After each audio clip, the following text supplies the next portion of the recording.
السلام علیکم ورحمۃ اللہ وبرکاتہ۔ اعوذ باللہ من الشیطان الرجیم، بسم اللہ الرحمن الرحیم، الا بذکر اللہ تطمئن القلوب۔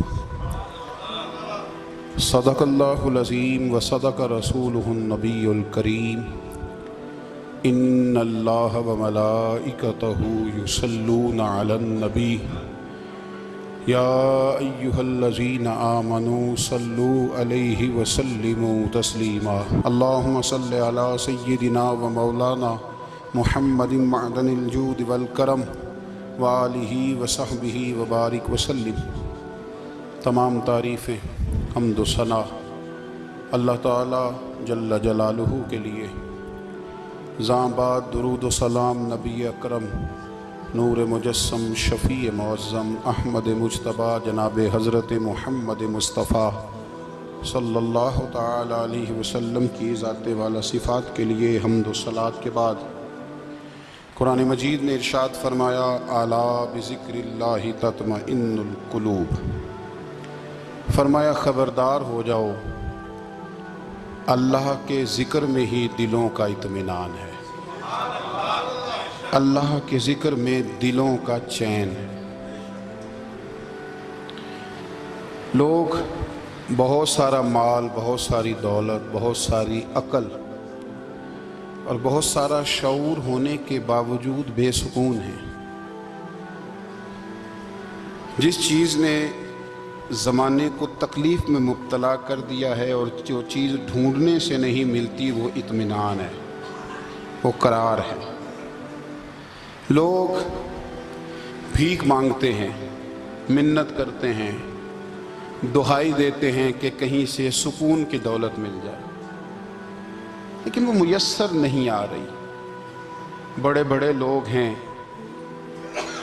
اور میں عرض کر چکا ہوں کہ مالدار بھی ہیں اور عقل مند بھی ہیں، باشعور ہیں، پڑھے لکھے ہیں، پر قلبی سکون، راحت، اطمینان، چین انہیں میسر نہیں آ رہا۔ راتیں جاگ کر گزر جاتی ہیں، دن آزمائش میں بیت جاتا ہے۔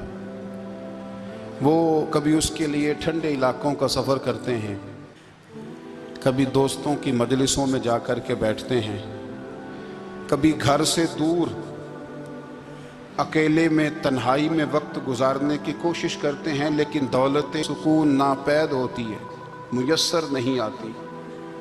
عرش کا رب فرماتا ہے، کیوں تو بھٹکتا پھرتا ہے، کیوں دائیں بائیں جاتا ہے؟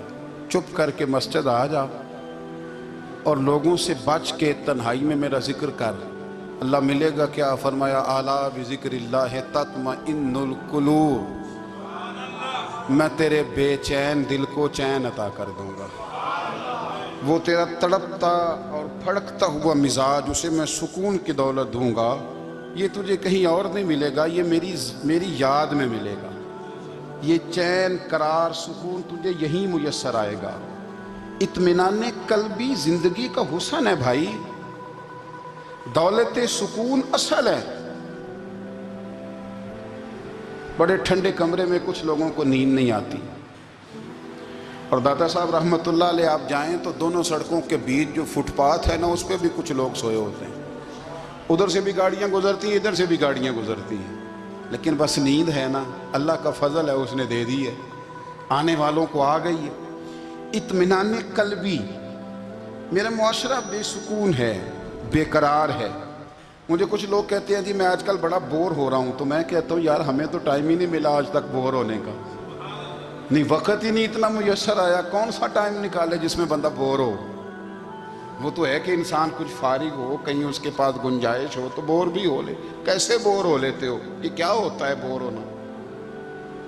زندگی میں اتنا وقت ہی کہاں ہے کہ انسان بور ہوتا پھرے اور یہ تصور بناتا پھرے کہ میں بڑی آزمائش میں ہوں، تو میں بڑے بور ہو رہا ہوں، تو میں بڑی تکلیف میں ہوں۔ تو وقت بہت زیادہ ہے ہمارے پاس، لایانی کاموں میں ضائع بڑا ہوتا ہے، تو ہم بور ہوتے ہیں، پریشان ہوتے ہیں۔ اللہ فرماتے ہیں یہ جو میری یاد ہے نا، لیکن اس کا بھی ایک طریقہ ہے یاد کا، اس طریقے سے اگر میرے رسول کریم علیہ السلام نے فرمایا اللہ کا ذکر اس طرح کرنا کہ دیکھنے والا تمہیں دیوانہ سمجھے، لوگ سمجھیں کہ کوئی مجنون ہے، کوئی جنونی ہے، کوئی پاگل ہے۔ یہاں اللہ تعالیٰ معاف کرے، آپ ذکر کی مجلس چھیڑیں، آپ ناز شریف کی مجلس چھیڑیں تو بہت سارے لوگ پروفیسر بن جاتے ہیں، وہ ساری نہیں ہلاتے، ان کی زبان ہی حرکت میں نہیں آتی۔ حالانکہ رب کریم کا ذکر اس طرح کرو کہ دیکھنے والا تمہیں دیوانہ سمجھے، کہیں اور کھونے کی ضرورت ہی نہیں۔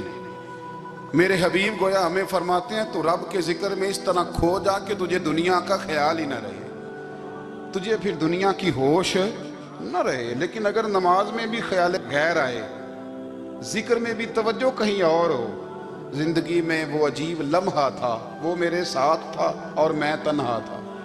اگر ماحول یہ ہو کہ آپ کہیں جسم کے ساتھ تو موجود ہوں، روح موجود نہ ہو، تو پھر لذت ذکر بھی میسر نہیں آتی، پھر کیف نہیں حاصل ہوتا۔ یاد رکھیں کہ اس طرح کھو کے رب کی یاد کہاں سے کیف آئے؟ الجھ ہی بڑا گئے ہیں۔ وہ مستی، وہ سرور، وہ کیف جو اللہ کے ذکر میں ہوتا تھا، جو کبھی مرشد کامل کے سامنے بیٹھ کر لوگ اللہ اللہ کرتے تھے تو لگتا یہ تھا کہ یہ یہاں ہیں ہی نہیں، یہ تو کہیں اور چلے گئے ہیں، یہاں موجود ہی نہیں۔ لیکن اب وہ موج نہیں، وہ شوق نہیں، وہ درد نہیں، وہ زیر نہیں۔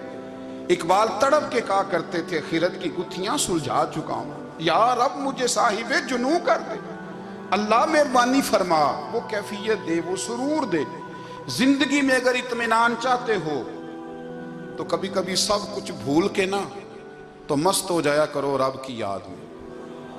کبھی کبھی چھوڑ دیں دنیا، چھوڑیں یار موبائل، کسی وقت کریں اس کو بند، چھوڑیں اس بات کا خیال کہ فلانے نے سلوٹ کیا ہے کہ نہیں کی، چھوڑیں۔ حضرت باجزید بستامی رحمت اللہ تعالیٰ علیہ فرماتے ہیں میں نے اعتکاف کبھی اپنی مسجد میں نہیں کیا، اس لیے کہ سارے ہی ہاتھ چومنے والے، سارے ہی پیار کرنے والے۔ فرماتے ہیں میں جب اعتکاف کرتا تھا تو میں بستام سے دور نکل جاتا تھا جہاں کوئی مجھے جاننے والا نہ ہو۔ اٹھ بلیا چلو تھے بسیے جتھے وس دینی سارے یننے، نہ کوئی ساڈی ذات پچھانے تے نہ کوئی سانو مننے، چل ادھر چلیں۔ اٹھ بلیا چلو تھے وسیے جتھے وس دینی سارے ہی اننے، نہ کوئی ساڈی ذات پچھانے تے نہ کوئی سانو۔ اتنا شوق ہے سلوٹ کرانے کا، اتنا شوق ہے تعارف کرانے کا، اتنا شوق ہے اپنا بتانے کا، تو یہ چیز غلبہ کر جاتی ہے، پھر نام رہ جاتا ہے، روح نہیں رہتی، پھر وجود رہ جاتا ہے، پھر باطن کی کیفیت نہیں رہتی۔ خدا را اپنے آپ کو بے چین نہ کرو، بے قرار نہ کرو، بے سکون نہ کرو، رب کی یاد میں آ جاؤ، درود و سلام میں آ جاؤ، نعت کے حسن میں آؤ، تلاوت کی دنیا میں آؤ، سجدوں کے نور میں آؤ۔ آؤ کبھی کھول کے دل مسجد کی صفائیاں کریں، آؤ نہ کبھی کوئی بوڑھا، دادی، نانی، دادا، ان کے پاس بیٹھ کے پیر دبا کے اللہ کو راضی کریں۔ یہ کیف والی جگہ ہیں، یہ سرور والی جگہ۔ اتنی بے چین ہماری زندگی ہے، بے قرار ہے، تڑپتے ہوئے لوگ، لڑتے ہوئے لوگ، ایسے لگتا ہے اب ایک دوسرے کا گریبان تھام لیں گے، بے قرار، بے چین۔ کسی کو انتظار کا کہا جائے نا کہ 10-20 منٹ کسی کا انتظار کرو، تو بعض لوگ مجھے ایسے لگتا ہے جیسے یہ ان کا کلیجہ پھٹ جائے گا، ڈاکٹر کے انتظار میں بیٹھے ہیں تو بڑے پریشان ہیں۔ کسی کو ملنے گئے ہیں کو آدھا گھنٹہ بیٹھنا پڑ گیا تو بڑی دقت میں ہے۔ اپنے آپ کو سکون دیں۔ آپ یقین کریں بڑا مزہ آتا ہے کبھی کسی کا انتظار کرنا پڑے تو 2-4 تسبیح درود شریف پڑھی جاتی ہے، یعنی ذوق بن جاتا ہے کہ چلو اللہ نے موقع دیا ہے، کوئی سرکار کو یاد کر لیں، تنہائی مل گئی۔ ہمارا مزاج جس سختی کا شکار ہے، وہ سختی آہستہ آہستہ ہمیں زیادہ آزمائش میں ڈال گئی۔ تو میرے بھائی زندگی میں اطمینان حسن ہے، اور وہ سب سے زیادہ اللہ کی یاد میں ملتا ہے، وہ سب سے زیادہ رب کریم کے ذکر میں، سب سے زیادہ جو چاہتا ہے نا دل ٹھنڈا رہے، زبان میٹھی رہے، وہ مدینے والے محبوب پہ درود و سلام پڑھا کرے، وہ حضور پہ درود و سلام پڑھا کرے، زبان میٹھی رہے گی۔ میرا ذاتی تجربہ ہے کہ جو آدمی اپنے اخلاق سنوارنا چاہے وہ حضور پہ درود شریف پڑھے، جو اپنے اخلاق سنوارنا چاہے، طبیعت کو ٹھنڈا رکھنا چاہے، وہ درود شریف پڑھے، اس کا دل سکون میں آئے گا۔ کچھ کام اور ہیں زندگی میں اطمینان کے لیے، ان کا ہونا بھی بڑا ضروری ہے۔ سب سے پہلے اگر آپ چاہتے ہیں نا زندگی میں سکون ہو تو حقیقتوں کا سامنا کرنا سیکھیں۔ آپ جو ہیں وہ رہنا سیکھیں، جو آپ نہیں ہیں وہ بننے کی کوشش نہ کریں۔ حقیقت کا سامنا کرو گے تو زندگی اطمینان میں آ جائے۔ ہم نے بہانے بنا لیے ہیں، ہیلے بنا لیے، جھوٹ کے سہارے اپنے آپ کو اونچا کر لیا۔ ایک آدمی سے کہا جاتا ہے تو رشوت نہ لے، تو کہتا ہے میں غریبوں سے نہیں لیتا۔ تو میرا سوال یہ ہے کہ امیروں کا حساب لینے کی اللہ نے تیری ڈیوٹی لگائی ہے، تیرے ذمہ لگایا ہے کہ تو امیروں کا حساب کر، تمہیں کیا ضرورت پڑی؟ ہم بہانہ کرتے ہیں، رشوت لینے والے کا الگ بہانہ ہے اور سفارش والے کا الگ بہانہ ہے۔ حقیقت کا سامنا کریں، حقیقت کا۔ جو میرے ذمہ داریاں ہیں وہ میں نے پوری کر لی، جو آپ کی ذمہ داریاں ہیں وہ آپ جان نہ چھڑائیں، حقیقت پسند بنیں۔ میرے رسول کریم، پھر پڑھیے درود شریف صلی اللہ تعالی علیہ وسلم۔ حضور صلی اللہ علیہ وسلم نے فرمایا کہ میری بیٹی سیدہ فاطمہ الزہرا رضی اللہ تعالی عنہا صرف جنتی نہیں، جنتی عورتوں کی سردار ہے۔ لیکن حضور نے یہ بھی فرمایا کہ فاطمہ یہ خیال رکھنا اگر اللہ نے حساب پوچھا تو حساب تم نے خود دینا ہے۔ حقیقت کی طرف توجہ کرائی حضور نے، وہ صرف جنتی نہیں، جنتی عورتوں کی سردار ہیں، پر حقیقت کی جانب توجہ۔ میں حقیقت یہ ہے کہ اگر مالک نے حساب پوچھا تو اس کی تیاری بھی کرنی ہے۔ دیکھیں نا، ہمیں کچھ یقین نہیں، اللہ معاف کرے کہ ہمارا حساب کیسا ہوگا، لیکن کتنے آزاد ہیں۔ یعنی بڑی دلیری سے بندے کہتے ہیں فجر نہیں پڑھتا جی، 3 پڑھتا ہوں جی، شاہ رہ جاتی ہے جی، کپڑے صاف، بڑی دلیری سے۔ اور سیدہ فاطمہ الزہرا نے ساری رات مصلی آباد رکھا ہے، حالانکہ انہیں یقین تھا کہ رب مجھے بغیر حساب کتاب جنت دے گا۔ حقیقت کا سامنا کریں، جو حقوق آپ کے ہیں وہ آپ نے ادا کرنے ہیں، جو ذمہ داریاں ہیں وہ ذمہ داریاں ہیں۔ لیکن حضرت موسیٰ کلیم اللہ علیہ السلام کے پاس اسرائیل روح نکالنے آئے تو حضرت موسیٰ نے تھپڑ مارا، آنکھ نکال دی، واپس گئے۔ اللہ انہوں نے تو جلال فرمایا ہے، کہا موسیٰ علیہ السلام سے کہیے بیل کی پشت پر ہاتھ رکھیں، جتنے بال ان کے دست مبارک کے نیچے آئیں گے اتنے 1000 سال ان کی عمر بڑھا دی جائے گی۔ یعنی میرے کان میں کوئی بتا دے کہ جناب 60 سال بڑھ گئی، یا آپ کے کان میں کوئی کہہ دے تو خوشی ہوتی ہے کہ نہیں؟ لیکن یہ حقیقت پسندی نہیں، اس لیے کہ 60 بھی گزر جائیں گے، 70 بھی، یہ حقیقت نہیں۔ حضرت موسیٰ کلیم، چلے میں مثال دیتا ہوں، سمجھ لیں 10 بال، حالانکہ بہت زیادہ آتے ہوں گے، 10 بال اگر حضرت موسیٰ کے ہاتھ کے نیچے آئے تو 10,000 سال تو عمر بڑھ گئی نا۔ 10 یعنی 10 سال نہیں، 10 100 نہیں، 10 بہت زیادہ تھی نا۔ حضرت موسیٰ کلیم اللہ علیہ السلام سے آ کے عرض کیا گیا حضور بیل کی پشت پر ہاتھ رکھیں، جتنے آپ کے ہاتھ کے نیچے بال آئیں گے اتنے 1000 سال عمر بڑھ جائے گی۔ تو حضرت موسیٰ نے حقیقت پسندی والی بات کی، فرمایا پھر کیا ہوگا؟ 10,000 سال کے بعد پھر کیا ہوگا؟ کہا حضور جانا تو پھر بھی ہے، فرمایا پھر ابھی چلتے ہیں۔ اگر جانا ہے نا، جانا ہے تو پھر، اگر جانا ہے تو پھر ابھی۔ اور سجنوں اگر نماز پڑھنی ہے تو ابھی کیوں نہیں؟ اگر داڑھی رکھنی ہے تو پھر رمضان کا انتظار کیوں کریں، ابھی کیوں نہیں؟ اگر سچ بولنا ہے تو پھر، اگر رزق حلال کھانا ہے تو پھر انتظار کاہے کا؟ حقیقت ہوتی ہے، بہانہ ہوتا ہے، حقیقت چھپ نہیں سکتی بناوٹ کے اصولوں سے، کیونکہ خوشبو آ نہیں سکتی کبھی کاغذ کے پھولوں سے۔ یہ بات یاد رکھیں، اگر جانا ہے تو حضرت کلیم فرمانے لگے پھر 10,000 سال کے بعد بھی جانا ہے تو آج بھی۔ ہمیں بے قراری زندگی میں اس لیے کہ ہم حقیقت پسند نہیں، ہم بہانوں میں، ہم ہواؤں میں جیتے ہیں، ہواؤں میں، خیالات میں زندگی گزارتے ہیں۔ بڑا ٹائم پڑا ہے، مثلاً کتنا میرے رسول کریم صلی اللہ تعالیٰ علیہ وآلہ وسلم نے ایک دن صحابہ سے فرمایا تمہیں حیا نہیں آتی؟ حضور کیا ہوا؟ فرمایا وہ والے مکان بناتے ہو جن میں تم رہ نہیں سکتے، وہ والا مال جمع کرتے ہو جو کھا نہیں سکتے، حیا نہیں آتی؟ عرض کی حضور حکم کریں تو محبوب فرمانے لگے جوتے کا ایک تسمہ بند کرتا ہوں تو سوچتا ہوں دوسرا بند کرنے سے پہلے موت آ جائے گی، ایک سانس اندر جاتی ہے تو دوسرا آنے سے پہلے میں یاد کرتا ہوں کہ مجھے دنیا سے جانا ہے۔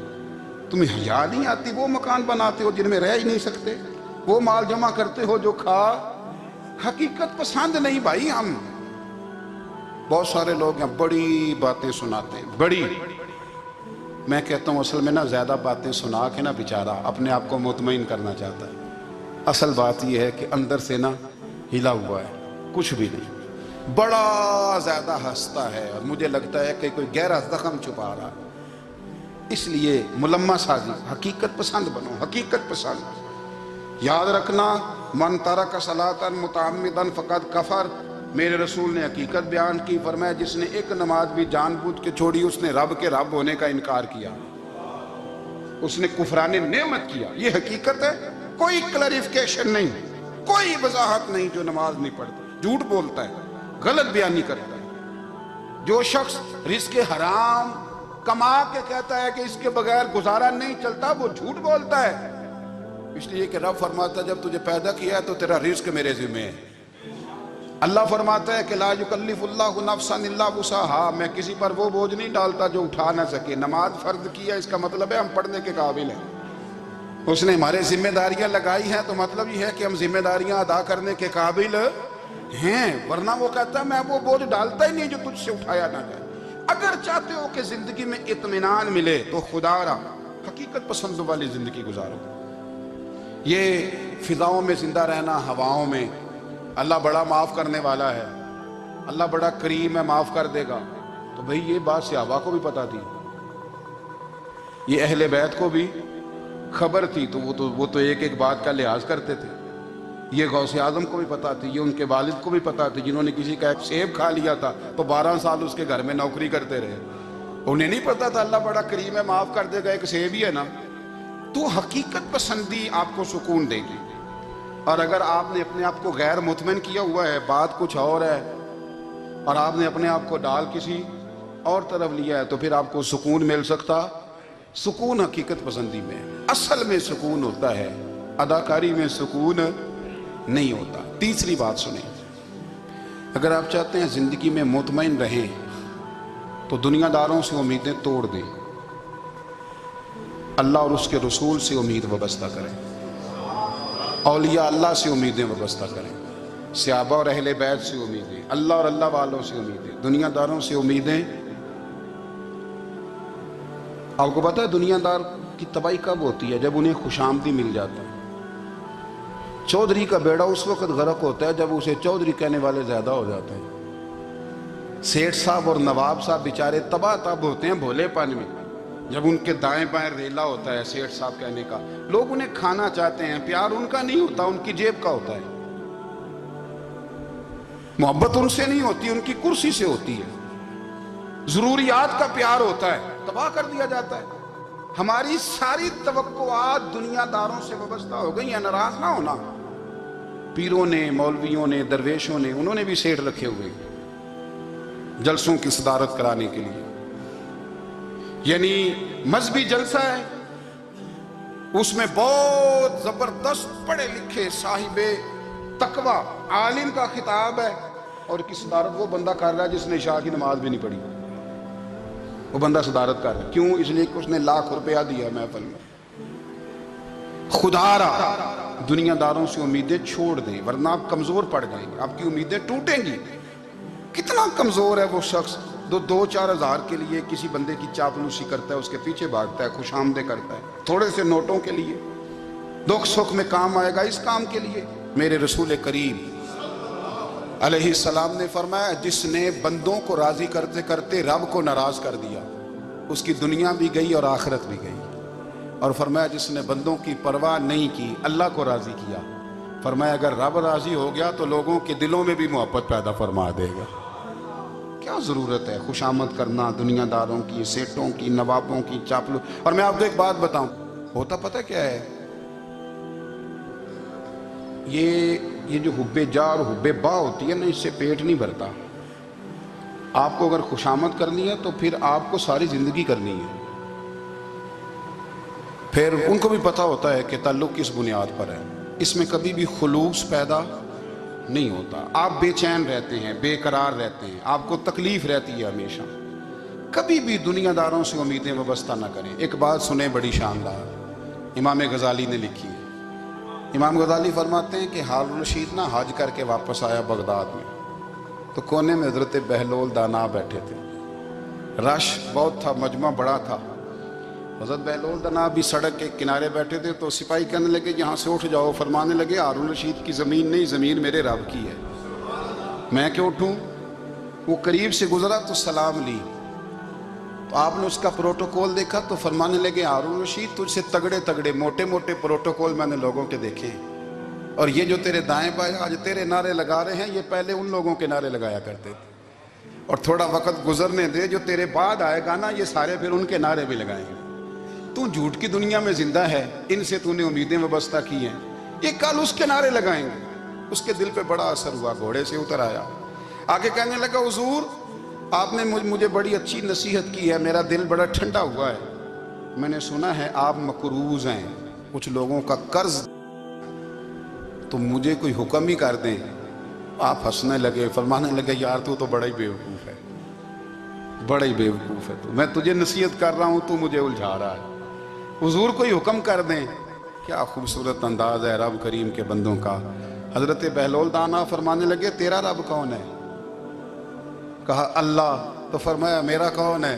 کہا اللہ۔ فرمانے لگے یہ تو نہیں نہ ہو سکتا کہ اللہ ہارون رشید کو دیتا رہے اور بہلول دانا کو بھول ہی جائے، یہ تو نہیں نہ ہو سکتا کہ ہارون رشید کو دیتا رہے اور بہلول دانا کو بھول جائے۔ فرمایا اس کا دل، اس کا ارادہ ہوا، ارادہ قدرت ہوا کہ بہلول مقروض رہنا چاہیے، تو اگر رب مجھے رکھنا چاہتا ہے، دکھ قبول محمد بخشا راضی رہن پیارے، اگر وہ چاہتا ہے میں مقروض رہوں تو میں بھی چاہتا ہوں کہ میں مقروض ہی رہوں، یہ تو نہیں نہ ہو سکتا کہ تجھے دے اور مجھے نہ دے۔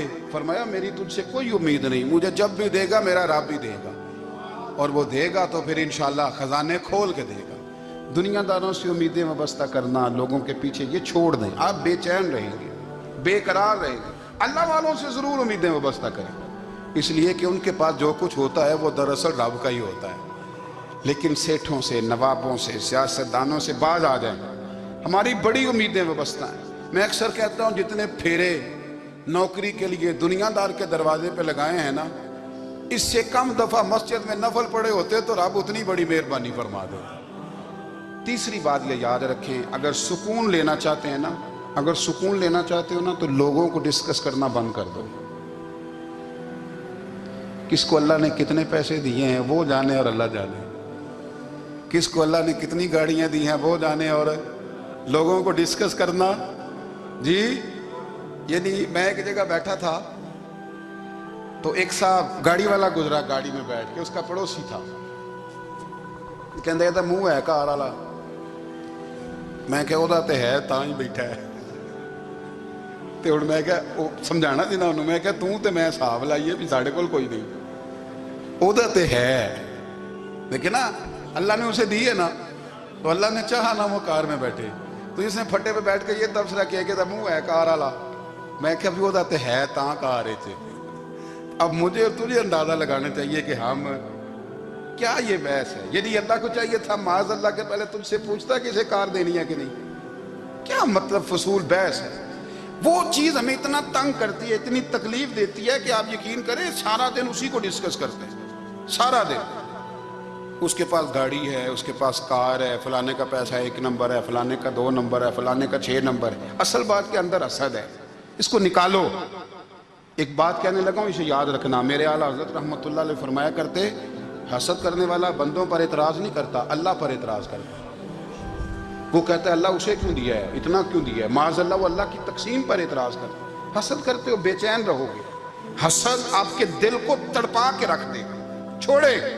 اللہ بڑا کریم ہے، جس کو جہاں چاہتا ہے وہاں بٹھا دیتا ہے۔ آپ قطعاً اس بحث میں نہ پڑے کہ اللہ نے کس کو کتنا دیا ہے، کب دیا ہے، کیوں دیا ہے، وہ بڑا بے نیاز ہے۔ حسد آپ کو تباہ کرے گا۔ دنیا میں پہلا گناہ جو ہوا تھا وہ حسد تھا۔ ابلیس نے حضرت آدم سے حسد کیا، کہنے لگا میں بہتر ہوں، سرداری اس کو مل رہی ہے، یہ تو اللہ کو پتہ ہے نا کس کو دینی ہے۔ اور دنیا میں پہلا قتل حسد کی وجہ سے ہوا، حابیل قابیل کے درمیان حسد کا معاملہ تھا، خاتون کا نکاح اس سے کیوں ہو رہا ہے، مجھ سے ہونا چاہیے۔ حسد تباہی کرتا۔ اب یقین کریں، یعنی دکاندار کے سامنے دوسری دکان پڑتی ہے اور پریشان ہو جاتا ہے، وہ کہتا ہے میرا کیا بنے گا؟ لا حول ولا قوت الا باللہ العلی العظیم. یعنی تیرا کیا خیال ہے کہ تیرے حصے کی روٹی وہ کھا جائے گا؟ اتنا چھوٹا دل. یعنی تیرا موقف یہ ہے کہ تیرے حصے کا نصیب اس تک چلا جائے گا، یہ تیری خواہش ہے؟ ایک دوسرے کی کمزوریاں بیان کرنا. اس کا تو مال ہی ناقص ہے جی، اس کے تو پاس ہی کچھ نہیں. یہ تو کمزور لوگوں کا طریقہ ہے. میرے رسول کریم علیہ السلام گزر رہے تھے، پت جھڑ کا موسم تھا، خزاں کا موسم تھا، درختوں کے پتے جھڑ رہے تھے. صحابہ کو ساتھ لے کے حضور گزرے اور ایک درخت کی ٹہنی کو پکڑ کے حضور نے ہلایا. صحابہ فرماتے ہیں کہ چھم چھم اس کے پتے گرے، زمین پر ڈھیر لگ گیا. حضور نے فرمایا دیکھا تم نے کیا ہوا؟ حضور ہاں. فرمایا کتنی تیزی سے پتے جھڑے ہیں، صرف تنا رہ گیا ہے اور خالی ٹہنیاں رہ گئی ہیں، کوئی حسن بچا ہے؟ حضور نہیں. نبی کریم فرمانے لگے جو حسد کرتا ہے نا اس کی نیکیاں بھی اسی طرح جھڑ جاتی ہیں، اسی طرح. اور ایک جگہ حضور فرمانے لگے جس طرح راکھ لکڑی کو آگ کھا جاتی ہے، جس طرح لکڑی کو آگ جب آگ کھا جائے تو پھر لکڑی کو لکڑی نہیں کہا جاتا، راکھ کہا جاتا ہے، کوئلہ کہا جاتا ہے، اس کی اصل باقی یعنی اسے کھائی جاتی ہے. تو حضور علیہ السلام فرمانے لگے جس طرح آگ لکڑی کو کھا جاتی ہے، فرمایا اسی طرح حسد نیکیوں کو کھا جاتا ہے، نیکیاں رہتی نہیں. حسد کرنے والے کے پاس نیکیاں یعنی ان کی اصل شکل موجود، کبھی بھی حسد نہیں کرے. اللہ کی تقسیم ہے، جس کو چاہے جب چاہے جتنا چاہے عطا کرے. اور چوتھی بات میرے بھائی، کبھی بھی بغض نہ پیدا کریں. بغض والے لوگ بے سکون رہتے ہیں. بہت ساری کمزوریاں ہمارے اندر ہوتی ہیں نا، پھر اللہ ہماری روزی تو نہیں نہ بند فرماتا. یہ تو نہیں کہتا کہ زمین سے نکل جاؤ. اگر یہی والا معاملہ ہو جو ہمارا ہے کہ شادی پہ اس نے میرے ساتھ برا سلوک کیا تب ساری زندگی بغض رکھنا ہے. اگر یہی معاملہ فرشتے اللہ کی بارگاہ میں کہیں کہ یا اللہ اس نے فلانے دن شراب پی تھی، اب اس کو زمین میں نہیں رہنے دینا، نظام زندگی چلے گا. تو اگر اللہ ہمیں معاف کرتا ہے تو ہم بندوں کو معاف کیوں نہیں کرتے؟ آپ یقین کریں اتنی لمبی عداوتیں، اتنا لمبا حسد، اتنا لمبا بغض، اتنا لمبا. حدیث میں نے پڑھی میں حیران رہ گیا. میرے نبی کریم علیہ السلام نے فرمایا اپنی بیوی سے کبھی بغض نہ رکھنا. اگر اس کی ایک بات ناپسند ہو تو اسے چھوڑ کے وہ بات دیکھو جو تمہیں پسند ہے. میں اس حدیث کو پڑھ کے سوچنے لگا کہ کیا بیوی کا بھی بغض رکھتے ہیں لوگ؟ اب حضور نے کہا ہے تو اس کا مطلب ہے لوگ بیوی کا بغض بھی رکھتے ہیں. اب اس پر استدلال کر کے مجھے کہنا پڑے گا کہ سسرال والوں کا بغض بھی رکھتے ہیں. کہنا پڑے گا کہ بھائی کے سسرال والوں سے بھی بغض رکھتے. اس حدیث کی روشنی میں سمجھا کہ لوگ بھابھی کا بغض بھی بغض رکھتے ہیں. بغض ورنہ عادتیں تو ہماری بھی کئی بری ہوتی ہیں.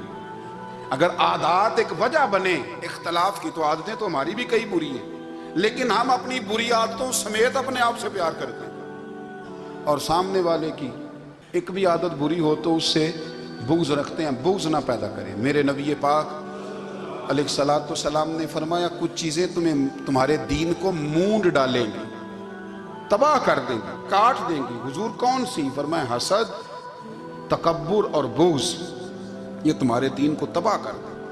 ہم بے چین اس لیے ہیں کہ ہم نے بہت سارے لوگوں کا بغض پالا ہوا ہے. اور ہر فیلڈ میں سیاستدان نے سیاستدان کا، ذاتیات پر اتر کے بات کرتے ہیں، معزز ترین لوگ، تاجر نے تاجر کا، اللہ ماشاءاللہ بعض جگہ پہ اہل علم بھی ایک دوسرے سے عداوت رکھتے ہیں. خدا را دل رب کریم کے آنے کا ٹھکانہ ہے. یہ صاف ہوگا تو اس میں رب رسول کے جلوے ہوں گے. اور اگر اس میں عداوت ہو، اس میں بغض ہو، اس میں کینہ ہو، نفاق ہو، سنیں میرے رسول کریم حضرت ابوبکر صدیق رضی اللہ تعالیٰ عنہ کہتے ہیں میں رو ہی پڑا. مکہ فتح ہوا نا تو اکرمہ بن ابو جہل نے پیغام بھیجا کہ میں نا کلمہ پڑھنے کے لیے آ رہا ہوں. بات لمبی ہے، میں موضوع پہ رہنا چاہتا ہوں. کہتے ہیں جب وہ آنے لگا نا تو نبی پاک نے ہم سب کو بلایا. ہم حاضر خدمت ہوئے تو حضور فرمانے لگے کہ اس کے باپ نے نا بڑا ظلم کیا ہے ہمارے ساتھ. ابو جہل نے بڑا ستایا ہے، بڑی تکلیف دی ہے. آپ مجھے بتلائیں کہ وہ ایک دفعہ کسی شادی پہ بحث ہوتی ہے بیوی کے بھائی کے ساتھ، پھر ساری زندگی اس بیچارے کو معافی، وہ 10 دفعہ گھر آتا ہے معافی مانگنے پر سوال ہی نہیں پیدا ہوتا، میں او ہو مجھے ہی کہہ دیا، یعنی پھر مجھے ہی کہہ دیا آپ نے، اور میری شان میں بے ادبی، اور پھر میں معاف کر دوں؟ توبہ توبہ توبہ، یہ کیسے ہو سکتا ہے؟ میری ناک نیچی ہو جائے گی، اور آپ نے مجھے کہہ دیا، سوال ہی نہیں پیدا ہوتا۔ اور یہ رونا میں اکثر ہوتا ہوں کہ شادی والے دن داماد صاحب کا زیادہ دماغ خراب ہوتا ہے، جب چھوٹی سالی کی شادی ہوتی ہے نا، اس دن اس کو بخار چڑھتا ہے، کوئی اس کو کان میں کہتا ہے تیری عزت نہیں کر دے، اس دن اس کا دماغ خراب ہو جاتا ہے، بچے اٹھا کے نکل آتا ہے، وہ بیچارہ سسر منتیں کر رہا ہوتا ہے کہ تیری مہربانی آ جا، یہ عزت کرا رہا۔ تو میں نے کہا احتجاج کر کے جو عزت کرائی جاتی ہے وہ عزت نہیں ہوتی۔ ہاں یہاں مانگ کے عزت لیتے ہیں لوگ، یہ احتجاج کی کوئی عزت ہے؟ آپ کے اندر کمالات اتنے ہوں کہ آپ کی عزت کرنے کو دل چاہے، یعنی مزہ آئے، یعنی لطف آئے، یعنی آپ دور بیٹھے ہوں تو کسی کا دل کرے آپ کو اسٹیج پہ بلانے کے لیے۔ یہ کیا بات ہوئی کہ چھائے جانا اور بھاگ کے آگے جانا؟ ان سے نکلیں۔ اکرمہ بن ابو جہل کلمہ پڑھنے کے ارادے سے آ رہے ہیں، حضور علیہ السلام نے صحابہ کو بلایا، کتنی زیادہ عداوت رکھی جا سکتی تھی معاذ اللہ؟ کب سے وہ چلا تھا ظلم کرنے، اور اس کے بعد اس کا بیٹا شروع ہو گیا، کتنی باتیں تھیں جو ناقابل معافی تھیں، پر کریم رسول نے ہمیں بتلایا ہے کہ سکون والی زندگی کہتے کس کو ہے؟ جب سب لوگ جمع ہو گئے تو حضور نے فرمایا بھئی وہ کلمہ پڑھنے آ رہا ہے، اس کے باپ نے ظلم بڑے کیے ہیں، پر میری نصیحت یہ ہے کہ اس کے سامنے اس کے باپ کو برا نہ کہے، خبردار کوئی اس کے سامنے کوئی بات نہ کرے۔ اب وہ کلمہ پڑھنے آ رہا ہے، مطیع ہو کے آ رہا ہے، بان کے آ رہا ہے۔ کہتے ہیں اللہ کے رسول نے نا کافی دیر تک خطبہ دیا، بریفنگ دی، بات سمجھائی۔ جناب صدیق اکبر کہتے ہیں میں رو پڑا۔ ایک صحابی مجھے کہنے لگے تمہیں کیا ہوا؟ تو میں نے کہا میں مصطفیٰ کی رحمت پہ رو رہا ہوں، دیکھو کن کے لیے حضور گراؤنڈ بنا رہے ہیں، اے دیکھو کن کے لیے حضور تیاری کر رہے ہیں، جنہوں نے ساری زندگی دشمنی کی۔ خدا را یہ اندر سے عداوتیں نکال پھینکو۔ او بھائی اتنا تو لمبا ٹائم ہی کوئی نہیں، اتنا تو وقت ہی کوئی نہیں، اس کو صاف رکھو۔ بندہ کوئی کر بھی گیا تو کوئی حرج نہیں، چنگی مندی سجنا کولوں 100 واری ہو جاندی، یار یاراں دا گلا نہیں کر دے، اصل پریت یار یاراں دا جڑا گلا کردا جے یار نہیں جے ہوندا۔ ہاں پکی بات، پکی پیڑی۔ میرا ایک سنگی مجھے آ کے کہنے لگا فلانی جگہ بندہ یہ بات کر رہا تھا، میں کہ تو اوتھے ہی سے سوندا سے تم ہی نال ہی سے، میرا تو سجن بات سن ہی نہیں سکتا۔ چنگی مندی سجنا کولوں 100 واری ہو جاندی، یار یاراں دا گلا نہیں کر دے، اصل پریت جنہ دی۔ ہاں جو بندے پھر ہوتے اس طرح کے، ان کے لیے بھی میاں صاحب نے کہا ہے، ان کے لیے بھی میاں صاحب نے کہا ہے، ان کے لیے بھی آپ نے بات ارشاد فرمائی ہے۔ آپ نے فرمایا چنگا ہویا لڑ نیڑیوں چھٹا، کتے عمر نہیں لنگی ساری، بے قدران دی یاری کولوں توبہ لکھ لکھ واری، اور چنگا ہویا لڑ نیڑیوں چھٹا، کتے عمر نہیں لنگی ساری۔ جو اس طرح کا تھا نا شکوے کرنے والا، بغض رکھنے والا، فرمایا بے قدران دی یاری کولوں توبہ، یعنی لاکھ لاکھ کنے ہو گئے، یعنی 2 لاکھ واری توبہ کی تھی انہوں نے، گنی نہیں جا سکتی جتنی میاں صاحب نے توبہ کر دی۔ بے قدرے دوست، بے قدران دی یاری کولوں توبہ لکھ لکھ واری، چنگا ہویا لڑ نیڑیوں چھٹا، کتے عمر نہیں لنگی ساری۔ تو مہربانی کریں، ایک تو اگر آپ مطمئن رہنا چاہتے ہیں تو کبھی کبھی نا مست ہو کے ذکر الہی کریں، مست ہو، وہ والا ذکر نہیں جس میں آپ موبائل بھی دیکھ رہے ہیں اور کہانیاں بھی۔ میرے سامنے کو بندہ جمعے والے دن یا تقریر کے درمیان تسبیح لے کے بیٹھ جائے تو میں اس سے پوچھتا ہوں تو دو کام ایک ٹائم جی میں پہ کرنا ہے؟ میری بھی بات سن رہے ہو، تسبیح پڑھی تو ممکن ہی نہیں، تسبیح تو تسبیح ہے، جب وہ ہوگی تو پھر کوئی اور کام سوال ہی نہیں پیدا ہو۔ ایک تو ذکر کریں محو ہو، دوسری بات حقیقت کا سامنا کریں۔ آپ اگر مطمئن رہنا چاہتے ہیں تو حقیقت پسند بنیں۔ تیسری بات حسد چھوڑ دیں، دوسروں کو ڈسکس کرنا چھوڑ دیں، آپ یہ دیکھیں کہ اللہ نے مجھے کیا کچھ دیا، اس پہ راضی رہیں۔ اور چوتھی بات عداوت چھوڑ دیں، سینے میں کینہ چھوڑ دیں، آپ کی زندگی مطمئن ہو جائے گی، آپ خوشحال رہیں گے۔ وہ جو آپ لفظ کہتے ہیں نا کہ میں بور ہوں، میں پریشان ہوں، اس سے آپ نکل آئیں گے۔ اللہ ہمیں محبوب کی غلامی میں زندہ رکھے، غلامی میں موت